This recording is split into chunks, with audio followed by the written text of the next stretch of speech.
Hello and welcome back to another episode of Football Tailgaters, where we talk everything about the NFL, including your bets.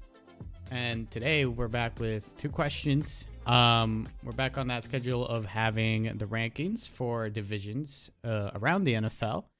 This time we're going to be talking about the NFC West with the Seahawks, Cardinals, 49ers, and Rams. We're going to predict who's going to win the division. And then our second question is Aaron Donald is considering, he's okay with retiring if the contract doesn't work out with the Rams. So we're going to ask the question, will the Rams have a big impact by his departure? And we're going to start off with that one first. Here I have is Andy, the unbiased sports fan, or I guess you could say football fan. And then here I have as well Yams, the Texan Jets fan, and I am Aaron, your Cowboys fan. So we can start off with Yams. Do you think the Rams are going to have like a big impact if he ends up retiring? You know what? I've been thinking about it, and the truth is, there's a couple things here. There hasn't been a team that has won a Super Bowl back to back, right? The last team to have at least made an appearance, I believe that was the Patriots in 2004. That was the last time someone went to the same back-to-back Super Bowl appearance but didn't win. Now, Tyreek Hill became the first non-quarterback to reach just the highest number, I think, in the NFL. So I don't know why Donald can't get there. He's clearly one of the NFL most dominated players in the league. He's pretty much unstoppable, right? And watching the Super Bowl last year, he dominated the defense. So he hasn't shown any regression. So I don't see why the man shouldn't get paid. I understand it's a large contract and he wants to retire. But the truth is that watching the Super Bowl last year, what kind of sealed the deal was him. He was the one that ended the game and kind of sealed his legacy and kind of sealed the team winning. And watching the game proved that defenses do win games. So losing Aaron Donald, it'll be a huge impact to the team. The moment that Joe Burrow had a second, the Bengals had a moment, and it was the last 2 minutes of the game. There goes Aaron Donald. He got him down. He's the best pass rusher in the league. So yeah, I do agree that it would hurt the Rams. I don't think they've done anything defensively that I can think of. Yeah, I can certainly say that. I mean, like you said, in the Super Bowl, he actually finished the Super Bowl and made them just win it and just end it there, sacking Joe Burrow. Well, not sacking because he was able to throw it in the end. No, but he was literally like on his way down. Yeah, to he was created the pressure. He created the pressure. Yes, he did, but he was on the way down to the ground. He barely got it off in time. Yeah, I mean, I really like that Joe Burrow tried at least while he was going down. Yeah, that's good. That's awesome. Just take the sack, obviously. Yeah, exactly. It's a Super Bowl. Well, in any game, regardless. So, but yeah. Wasn't it like a fourth down or something? Or am I crazy? Wasn't it like the last down too? It was like the last. It was fourth down. Yeah, it was the last. Yeah, it was like fourth and something. Last chance for them to do something. I don't remember if it was a wide receiver or running back, but if he caught it, it was a running back. Yeah, I think they would have gotten another shot. He would have gotten the first down. They were criticizing because he didn't dive for the catch. It looked like he didn't try. I mean, bent. Who knows? Yeah. Yeah, Mm-hmm. I remember that criticism. I mean, yeah, you can say that. I mean, it's a Super Bowl. Try it out. Like, do as much as you can. It's the last play. But, I mean, it is what it is. But it would have made it more exciting if they were able to get that first down. It was kind of boring in the Super Bowl, right? I enjoyed it. I liked it. I know it was. It's not It was that. pretty good. Yeah, yeah. It's not. It wasn't like wow, what a game, but it was a good game. I think it was a good game. And yeah, I mean, Matthew Stafford, he got his chance. Joe Burrow, his second year coming off a horrible injury. I mean, yeah, it was. I enjoyed it. I mean, a lot of people didn't like the matchup. I enjoyed it. It is what it is. But going back to the question, I do think that Aaron Donald is like probably is currently is the face of the Rams. So if he leaves, of course it's gonna have a huge impact on them. I mean, let's take into account that the Rams are still in the NFC, so it's it's like not that much competition in there. But if you look at last season's stats, Aaron Donald led the team with 12 and a half sacks. The next one after that is Greg Gaines with 4.5, and then Sebastian Joseph Day with 3. So he almost did 3 times more than Greg Gaines. Like, that's how much of a monster he is. And he's 30 years old, so I still think he has a lot left. I mean, maybe, I don't know, maybe this is just a tactic on the contract situation. But looking at the schedule of next season, I have the Rams. If Darnold stays, I have them winning 11 games and losing 6 games. Yeah, if Aaron Donald stays. But if he doesn't stay, then I have them winning 9 games and 8 losses. So, I mean, I'm still thinking that they'll get into the playoffs, but he gets them to that level to win the Super Bowl. Mm-hmm. I think one point that I think is interesting that you guys didn't mention, and I think it might go over some people's head, in the offseason, since there's such a big gap between the seasons, a lot can happen that we just kind of sometimes forget, even though it's a big deal. So if Aaron Donald does retire, that defensive line is going to have a major downgrade, and they're really going to have to depend on that secondary with Jalen Ramsey. And I think Jordan Fuller as well is there. I can't really say on the other ones if they're pretty significant to me. But with Aaron Donald gone, also was Von Miller. He went to the Bills. He's gone. Yeah, he's gone too. He's gone. So that's another big hit. So they're starting maybe to get a little shaky where all their stars, they're at their peak.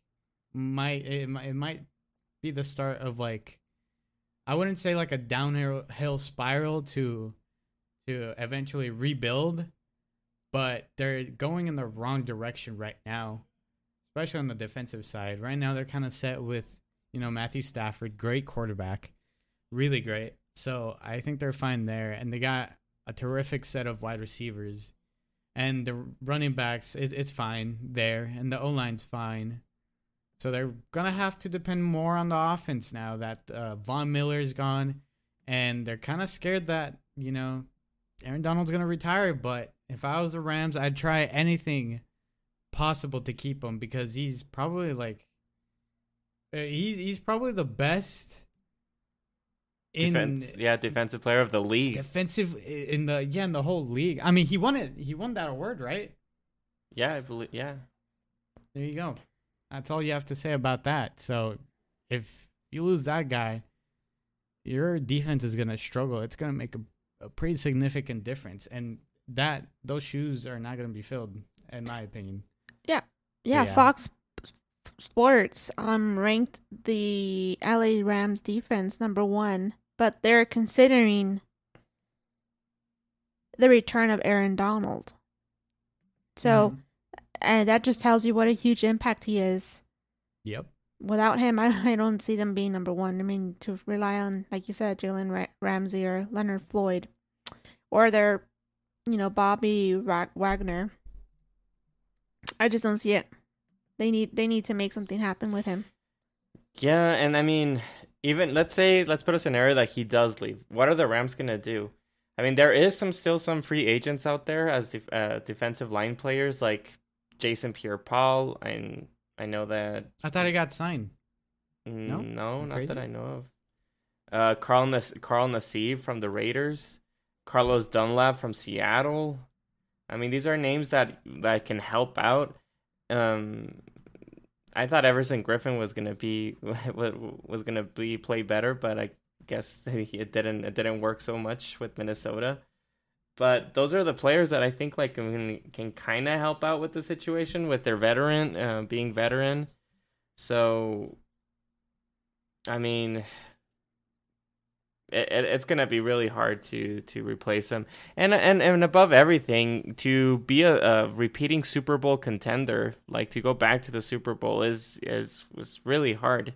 I mean, you get the last pick of the draft, so, and I believe the Rams didn't even get draft picks because they traded it over to the Lions. So, like, it's gonna be hard for them. So, if they want to continue winning, they need to like sign him up, which again, it can be, I mean, just extend them, and it's going to be pretty hard because I mean,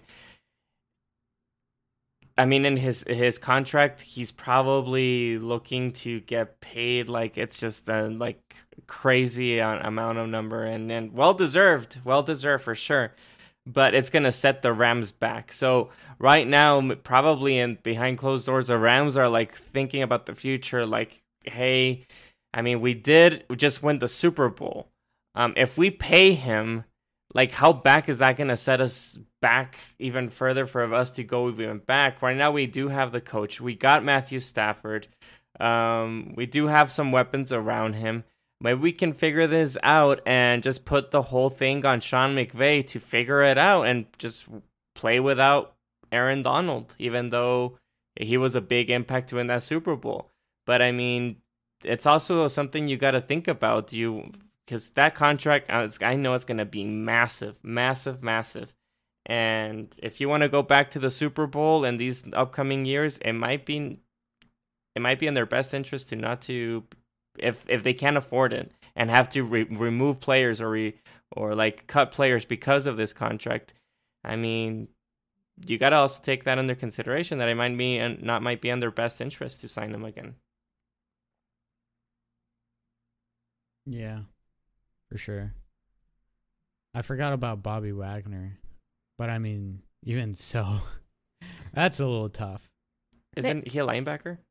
Yeah, but I mean, he's the closest thing to replacing like such a great player. Because I mean, Bobby Wagner, he's not a nobody. You don't think he lost his stuff though? Oh yeah, for sure he did. But he's I mean, he's not awful. How much did he get paid? I mean, do you guys remember? Who? Bobby Wagner. No, I don't remember. 5-year, $50 million contract worth up to $65 million. But what was the guaranteed? It's always about the guaranteed. Got a signing bonus of $5 million. Let's see. 20. 20 million? 20 million. Yep. So, I mean, he's 31 years old. Yeah, but it's not like humongous. Like, I don't see it like he's gonna be like the closest thing to replace him. I think you can do a good job of getting these free agent players, like I was telling you. Like Carlos Dunlap and Carl Nassib. Like, I think that's a lot of money though. Like, where's like they haven't signed. Thinking about risk? What do you mean? Well, these guys haven't signed, so you might get them at a cheaper price. Or what are you talking about? No, I'm talking about when they signed Bobby Wagner this offseason. Uh-huh. It's significant money that could have gone to Aaron Donald. Wouldn't you think, like, they considered that? They thought of that? It's like, okay, well, I mean, Aaron Donald, he's going to look into his contract, and we're going to have to pay him a lot of money.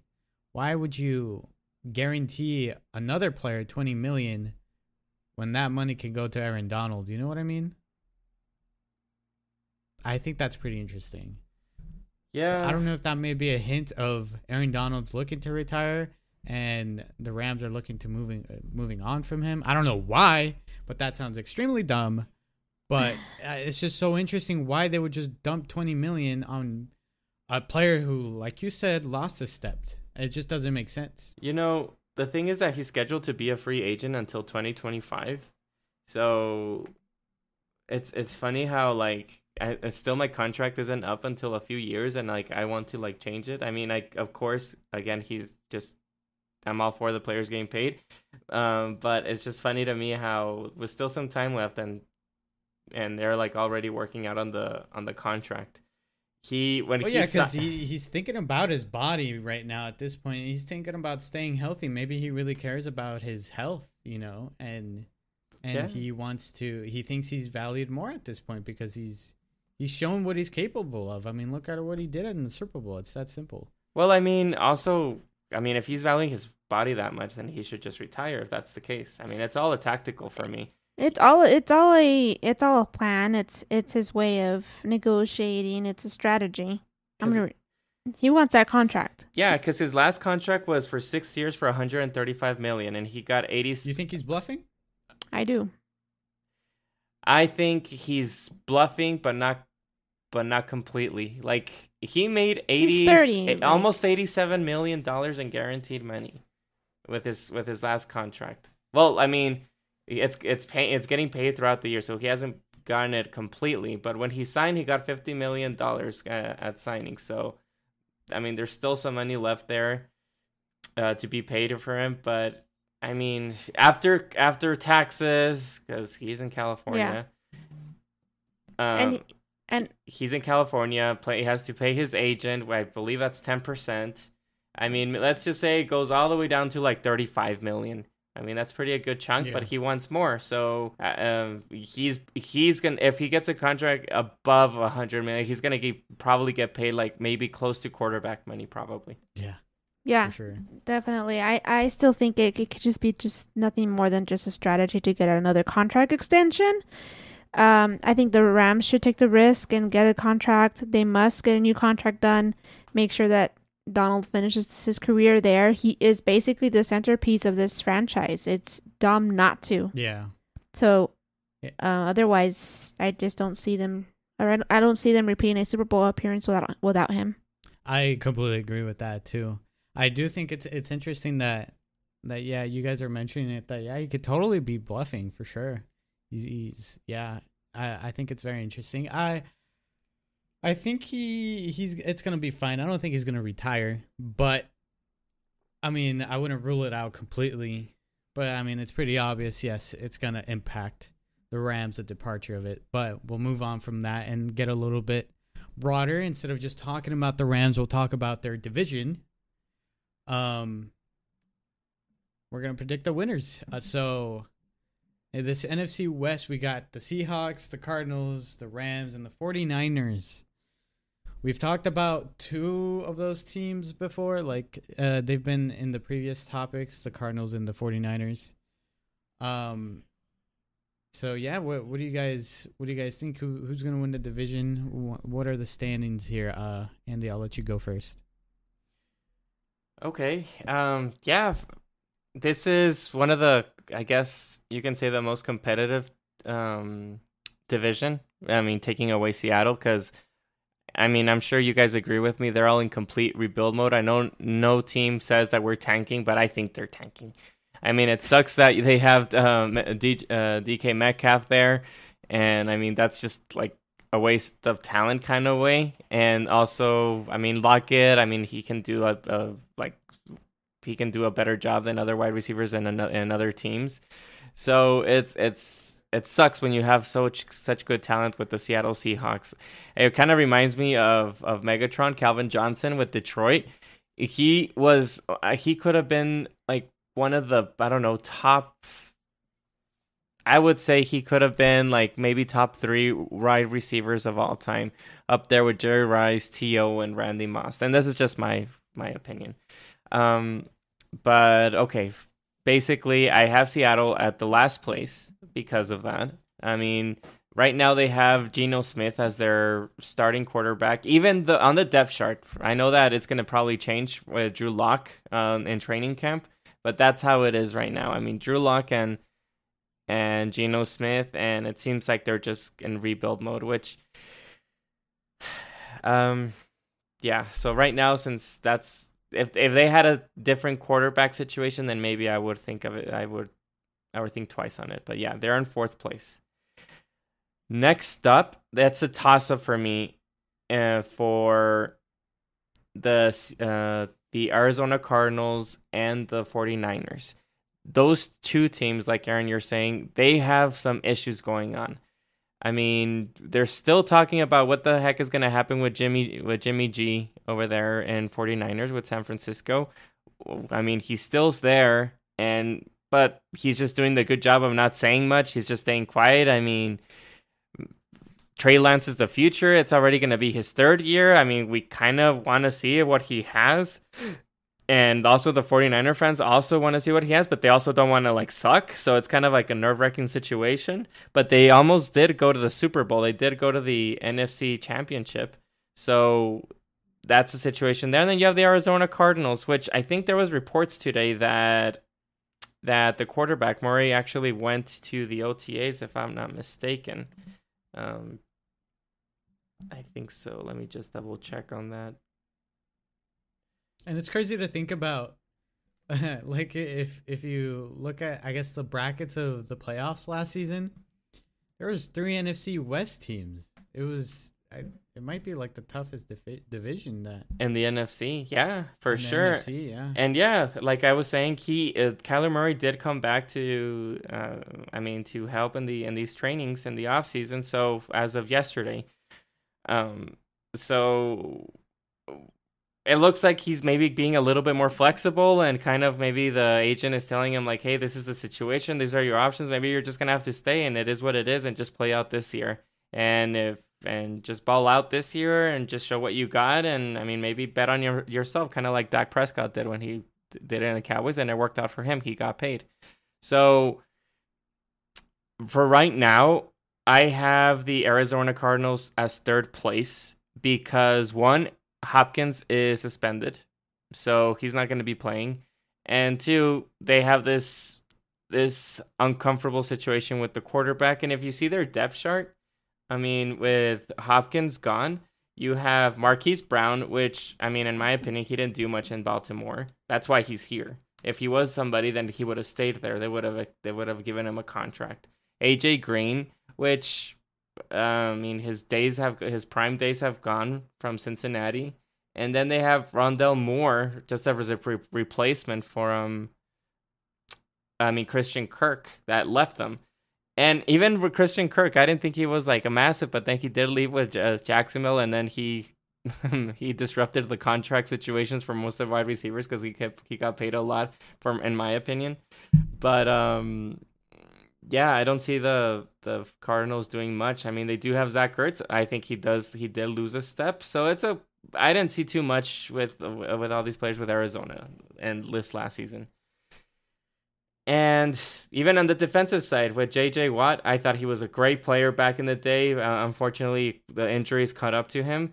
So, I mean, it'll be cool if he is able to do something in this 2nd year of his in the Cardinals. So we'll see. But I mean, it was okay, the Cardinals defense. And in 2nd place, I have the 49ers. Why? Because they went into the NFC Championship. Even with all of this, with Jimmy G, with Trey Lance, they still have the problem with Deebo Samuels, but they're still all there. So that's the same team, mostly.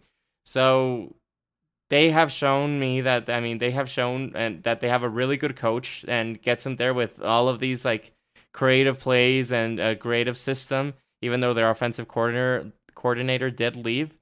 So I think I have the 49ers in 2nd place, and I have the Super Bowl champions in 1st place. Why? Because they're the Super Bowl champions. They still have Aaron Donald. I mean, I know that we were talking about him, but he's the best player and the best defensive player in all the league. They have Cooper Kupp. He was a monster in wide receiver. I know he made a lot of people win their fantasy games because of him.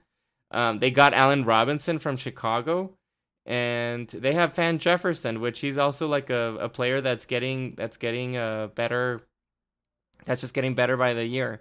And then they have Tyler Higbee as their tight end, and they have an okay offensive line, and they have a good like 1-2 punch with Cam Akers and Darrell Henderson. So I think, and then Sean McVay, also he's been shown that he is one of the top coaches in the league, making his moves, trading for Stafford, going to the Super Bowl with Jared Goff. Like, this is the second time that he went to the Super Bowl last year, and he was able to win. So there you go. That's my take. First place, the Rams. Second, 49ers. Third, Cardinals, and fourth, Seattle. I have the same order. I have to be honest with you, for just like a minute, I was thinking of putting San Francisco number 1. But I quickly changed my mind once I started to think about the Rams team. So, number 1, yeah, you mentioned it, Andy. They are a Super Bowl winning championship team. They have still Sean McVay. Their core is still intact. They have Stafford, Cooper Kupp. Hopefully they retain Aaron Donald. They have a cornerback in Jalen Ramsey, which gives any team, if they had this set up, a good chance to win the Super Bowl again. Another thing to mention is that was Matthew Stafford's first year. Normally, the quarterback should improve in their second year, getting to know the playbook again. So the quarterback vibes and improvement should increase in the second year. So we should see another step from quarterback Matthew Stafford in the second year. As I mentioned earlier, there's no team that has won the Super Bowl back to back. The last team that has made the appearance was the Pats, and that was in 2004. So even though I have them winning the division, I just don't see them winning or even showing up to the Super Bowl again. Number 2, I have San Francisco. I rank this team number 2 only because of the coach. Shanahan. Number 2 thing here is, who's the quarterback? Is it Jimmy? Is it injury-prone Jimmy? Is it rookie who hasn't really completed a whole year of playing in the NFL? Is it going to be Trey Lance? He's not a rookie anymore. But he's not a rookie. But he's never completed. He never did a full year of a rookie. So technically, he sort of feels like a rookie. So that's my problem. Is the quarterback? They're a good team though. The Cardinals, I don't know about them. They're kind of on a hot seat. I have them ranked 3, only because Cliff Kingsbury. I'm not sure if I'm saying that right. Cliff Kingsbury. Kingsbury. Yeah. He's a decent coach, and he has a decent quarterback in Kyler Murray. The only thing that hurts him here is the fact that the Cardinals they need to start off strong. And if they don't start off strong in the first half of the season, they end up sucking the second half. Now, with Kyler Murray, his number 1 wide receiver, which really improves the team, Hopkins, is out for the first 6 games, I believe. So that's half the season. So right off the bat, they're going to have a rocky start. Seahawks, I can't say they're in tank mood. They have Geno Smith, which if anyone has been still listening to the podcast and still listening, you guys know that I'm a Jets fan. They have Geno Smith. Geno Smith sucks. He sucks as a quarterback. I had him as the Jets. He sucks. Number 2 here is Jamal Adams is there too. And I don't know if you saw their most recent reports by Pro Football Talks or Pro Football page. I'm not too sure. But they have Jordan Whitehead, who is a safety that the Jets acquired from Tampa Bay. He ranks higher than Jamal Adams.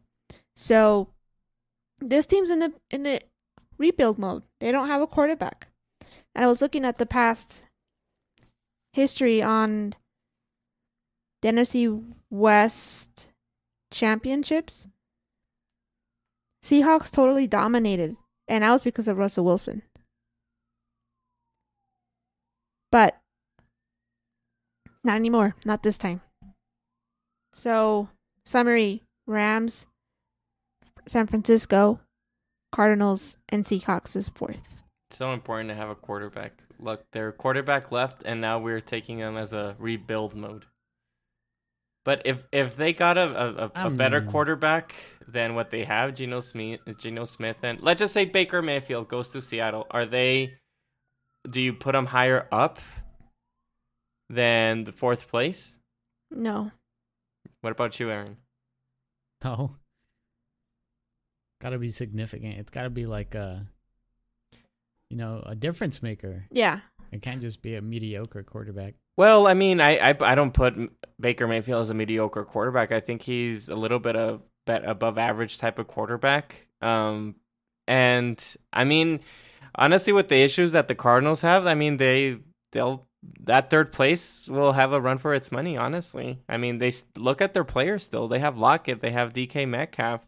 I mean, even Pete Carroll, he's not a bad coach. I mean, they did go to the Super Bowl a few times, and they're always competitive. I mean, most of the times they do go to the playoffs. So I think that if they got Baker Mayfield, it would actually be a more competitive of a division, honestly. I mean, yeah, it could put them in tie with third. Their defense is declining, though. Yeah, they're not the Legion of Boom that they used to be. Right, the defense is declining. I mean, Jamal Adams, I know that you say that, I mean, he didn't have a good year, but he's still a good player. I mean, honestly, he did get injured. I mean, I know that he has some injuries, but he's still a good player. And then if I go back to the offensive side, they actually got Noah Fant. He's a good tight end from Denver, so it's not such a bad thing. I mean, and then again, there's other defensive players still in free agency. I mean, if they can try, they can be competitive. But the way I see it is how they see it is like, why are we going to be why are we going to try to be competitive if we have an opportunity to get a quarterback? Yeah, exactly. So, and right now, who's the quarterback that they're probably eyeing right now? Bryce Young? Drew Lock. No, for next year's draft. Oh, next year's draft. It could be Bryce Young. Bryce Young. So if they suck enough, they could get Bryce Young. Yeah, I agree. Pete Carroll's a good coach. But right now, don't you think it's a little bit like the way they treat tanking is kind of like almost taboo for them? Like, for anybody. Like, but no, I mean, if you compare it to the NBA, I don't know if you guys like know anything about that, but like from my experience, from like throughout the years that I've been paying attention, tanking is almost encouraged there because you have the lottery. The NFL is just like more straightforward, but yeah, it's treated more as like, ooh, you're tanking? What are you doing? Type of thing. Did you say encourage or discard? I think tanking in the NFL is more discouraged than it is like in the NBA. I'm not too sure how the NBA lottery works. So I know that they put in a bunch of sucky teams, and then they just draft whoever wins the lottery gets the first pick. Yep, and somehow that's treated as more like, yeah, go for it, do it. Also, because there's a big difference in the amount of players you have to deal with and stuff like that. You know, that's a big difference. But I just think it's interesting how like tanking it's not like openly encouraged, I guess. Like it's always behind the doors. It's like, oh, they were tanking, they were losing games on purpose to get the number one draft. Mm-hmm. I mean, was that an open thing for the Jets last year? They were tanking? No, they always play hard. What are you talking about? And what about the Lions? They always play hard. They don't. They actually were playing hard. They were losing games by like 2 points. Why is it that they don't just tank on purpose? That's one thing that I'm very curious about. The last team that I saw that was really tanking it was it the Colts? The Colts back then for Andrew Luck. For Andrew Luck, that's the one that was pretty obvious to me. Super obvious. Yes. Yeah, they had Curtis Painter there, and everybody knew he was like, I don't know, it looked like they got a fan from the stands to play. It was awful. Yeah, and it was like everybody, blowout after blowout, blowout after blowout. I Like, think that they was should have done an obvious. investigation on that one because that was like complete, like I'm tanking, complete tank. Exactly. So why is it so wrong to tank? Because you always want to be competitive. It's Exactly. you don't want to just forfeit. No, and it hurts the game too. Completely, it hurts the game. I mean, it's like if some teams are fighting their chance to get into the playoffs, and then if you see a team that's going to play against a team that you guys are like in the brink to get into the playoffs, and you know the other team is tanking, I mean, you know that's going to be a for sure win for the other one. So no, it just ruins the whole thing. Okay. So here's what I'm gonna say as a point. And then I'm gonna continue with my list after I say my point and let you guys think about my point before I move on to my rankings. So I'm not saying. So what I think, if I was the Seahawks, I would trade away my high valued players for assets, or possible like young core talent, and play these guys that I have on my roster and try to win with these guys. Try to like challenge myself if I'm Pete Carroll, and take that time to experiment, not just give up, but experiment and try something new and see what direction you can go in, because you've had your Legion of Boom. You had that greatness of that insane defense that they had at that time and that great offense with a great quarterback. Okay, now try something different then, all right? Those times are over. It's time to stack up and get some, because you're going to lose games. You're going to lose games because you don't have talent. You're not going to try your best to try to get some talent because, like, it's going to be hard because there's just so many gaps to fill. That team has so many gaps to fill. They need a quarterback. They have a great wide receiver core. Their running backs, you could argue they're pretty good, but they're not anything crazy good. Their defense is just going down the gutter, But yeah, I mean, do you think like my idea is bad? Is it good? It's not. I'm saying that lose on purpose, but I'm saying try to win with less talent by trading your good talent away to get some future assets like draft picks and stuff like that. Well, that's what the Jets did. Cap space. That's exactly what the Jets did. And They traded away Jamal Adams. They traded away Sam Darnold. Yeah, so why try win? So why are we gonna try and like force these guys to get it's not. I mean, it's not forcing, but you know what? It's what your point is good, and your point is basically what you're saying is it's a scout type of year. You're scouting the team. You're scouting the talent. But why am I gonna go get out a better quarterback with Baker Mayfield that can win games? I'm not saying, like, it was kind of harsh to say mediocre. Like, he's a pretty good quarterback, but not anything crazy. But I'm giving myself a better chance of winning if I get Baker Mayfield, and I don't want that. But I also don't want to just give up and lose games on purpose. I just want to make it harder for myself. So yeah, I mean, there has been many situations that you're saying that they traded the best players. I mean, that's how the Cowboys were able to do that famous Herschel Walker trade with the Vikings and get all those first round picks, and they were able to get Emmitt Smith, Michael Irvin, and be able to win those Super Bowls. I mean, yeah, it's a good tactic. But you also have to take into account, I mean, that these players that you have in your team, let's just say that they trade off DK Metcalf and they're able to get a first rounder and Tyler Lockett and get like a third rounder and just get picks like that. And I don't know if you can trade Jamal. You would look awful if you trade Jamal Adams. But these players that are still in your team, they're still trying to have a career. They're still trying their best in order to get signed at another team if your team is tanking. I mean, even though the team is the coaches or the GM, they all are like in agreement that they're kind of tanking, the players are never going to be tanking because they need to show as much as they can to be able to sign to another team. So even if they try to tank, it's not 100% guaranteed. I mean, yeah, put the worst players there, and if you put the worst quarterback there, you have a fair shot at tanking, but the players are still going to play as hard as they can. Even that quarterback that's just awful is going to play hard. So Yeah, the way Yeah, to tank and, is just putting all the sucky Broncos people. Broncos had a pretty good example of, like, you know, they were just looking for a quarterback while they were just building their assets around a good quarterback, and look what they got with Russell Wilson. And now they have a great defense and a pretty good offense. That was also kind of luck that Russell Wilson wanted out. I mean, it just fell. Pieces fell in place. Was for it them. luck though? Pieces fell in Seahawks were place. just kind of. No, yeah, Well, but yeah. if Russell Wilson didn't have an issue with the Seahawks back, it wasn't this offseason, the previous offseason. I mean, the Broncos would still be stuck with what they have. So, Yeah. But the Seahawks, you know, they couldn't go past.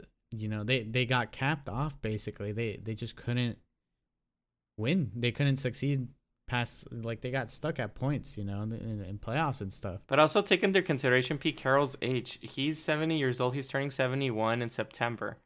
Like, I mean, how much do we think he's going to be coaching? So was Bill Belichick. He's 70. I mean, About 2 more years. about 2 more years. So this building and everything is going to take longer than 2 years. No. It takes like 3 No. years. No. I would say so. No, look at the Jets. Not necessarily.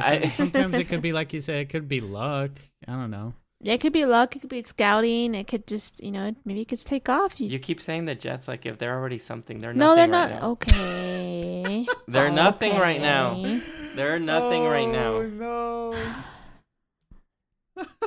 So yeah, that So team is building maybe until they need win. They need 3 years because it took the Jets to build.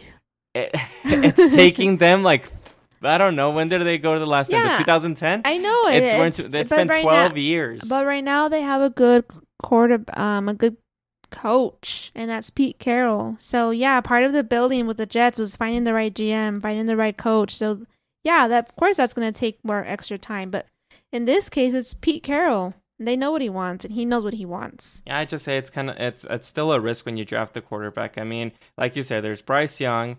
There's also C.J. Stroud from Ohio State. Other than that, I don't know. I mean, the Kentucky quarterback, Miami, Tyler Van Dyke, maybe the guy from Stanford, Tanner McKee. We don't know, but I mean, I just think that C.J. Stroud or Bryce Young could be the key ones, maybe. But I mean, that's still not a. I mean, they still have to play, and it's they're rookies, and it takes some time. I mean, I give it like 3 years. By year number 3, if there's no improvement, then you're doing something. Well, wrong. I said 3 because I'm basing it off on the New York Jets. Once they figured out their GM, and by then, Pete Carroll's going to be 74. that's fine.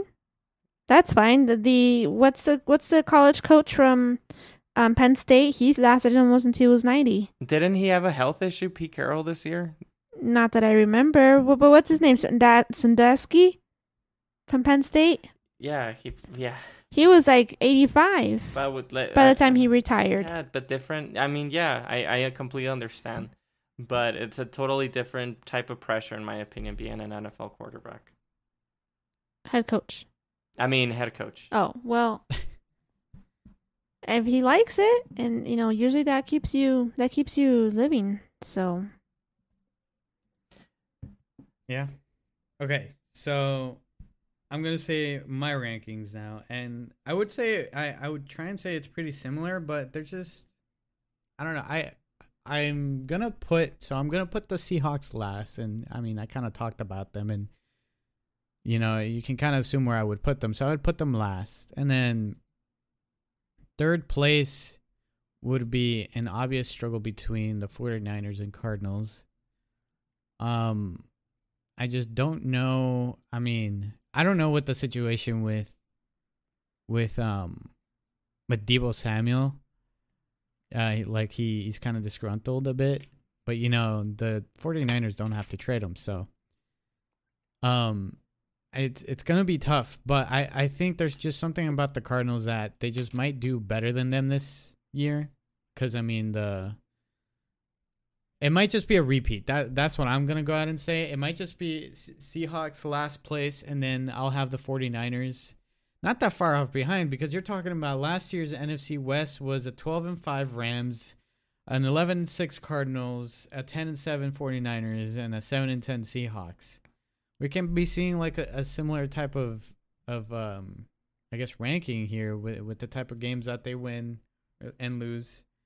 It's going to be a close race between the three. But I still think, assuming that Aaron Donald's going to stay with the Rams, it's going to be fine. Especially with the addition of Bobby Wagner. You know, it's definitely an upgrade for sure.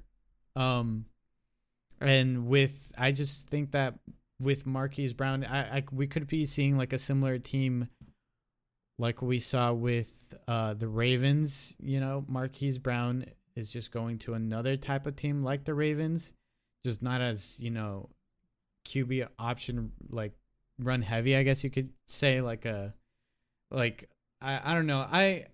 I think they'll just be better because they still have a good tight end with Zach Ertz. I don't think he's bad at all.